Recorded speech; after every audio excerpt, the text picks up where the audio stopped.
सास नंबरी, बहू 10 नंबरी। पूरे घर में मालती देवी का हुक्म चलता था। अपनी बड़ी बहू को वो टीवी के रिमोट की तरह कंट्रोल करती थी। चलो, देर हो रही है। 12 बजे से पहले लड़की वालों के यहाँ पहुंचना है। हाँ हाँ, चलती हूँ।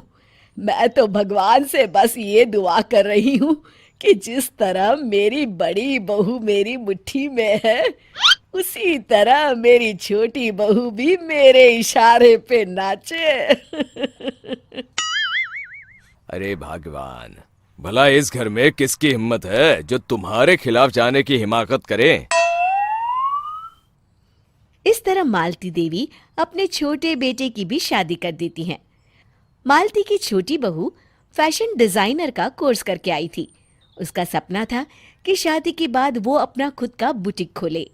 एक दिन, क्या बात है छोटी, तू तो एक से बढ़कर एक डिजाइन बना लेती है। इसमें कौन सी बड़ी बात है दीदी? आप चाहे तो मैं आपको भी सिखा सकती हूँ। हाँ, फिर हम दोनों मिलकर एक बुटीक खोल लेंगे। लेकिन दीदी, उसके लिए तो बहुत पैसे लगेंगे।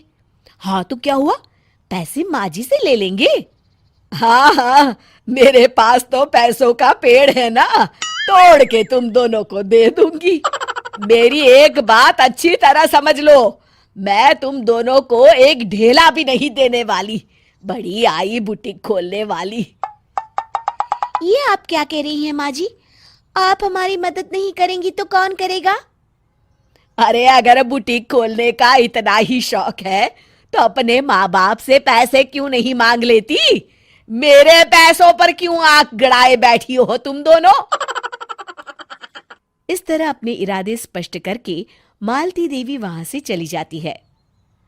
अरे ये क्या दीदी, माँ जी तो साफ मुकर गई। अब हम क्या करेंगे? तू चिंता मत कर, बुटीक तो खुल के ही रहेगा।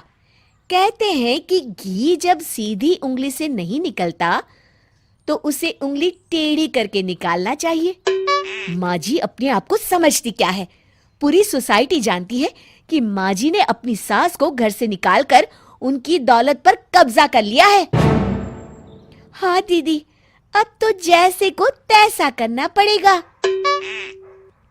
फिर दोनों बहुएं मिलकर एक साजिश रचती हैं। एक दिन, अरे नालायक, जरा ठीक तरह से पैर दबा, बिल्कुल मजा नहीं आ रहा। खाने पीने में तो कोई कसर नहीं छोड़ती। तभी वहां बड़ी बहू हाथ में एक फॉर्म लेकर आती है। माँ जी, आपके लिए एक खुशखबरी है। सरकार सभी बुजुर्गों को हर महीने 10,000 रुपये पेंशन देने वाली है। अरे ये क्या कह रही है तू? क्या सच में मुझे हर महीने घर बैठे 10,000 रुपये मिलेंगे? हाँ माँ जी, दीदी सच कह रही है। कल टीवी न्यूज में इस बारे में बता रहे थे। बस आप ये फॉर्म पढ़ के इसे भर दीजिए और अपने दस्तखत कर दीजिए। मैं इन्हें ले जाकर जमा करवा देती हूँ। अरे नालायक, बड़ी कामचोर है तू। इस बुढ़ापे में कहाँ तुम मुझसे फार्म भरवा रही है? खुद ही भर ले, मैं दस्तखत कर देती हूँ। ठीक है माँ जी। फिर बड़ी बहू बड़ी चालाकी से फॉर्म के पन्नों के बीच प्रॉपर्टी के पेपर छिपा कर रख देती है और उन पर मालती देवी के दस्तखत करवा लेती है। कुछ दिनों के बाद मालती देवी अपने पति के साथ 2 दिनों के लिए अपने एक रिश्तेदार के यहाँ जाती है। दूसरी तरफ दोनों बहुएं पूरे घर पर अपना कब्जा कर लेती हैं। मालती देवी जब अपने रिश्तेदार के यहाँ से लौटती हैं, तब अपने कमरे में ताला लगा देख आग बबूला हो जाती है।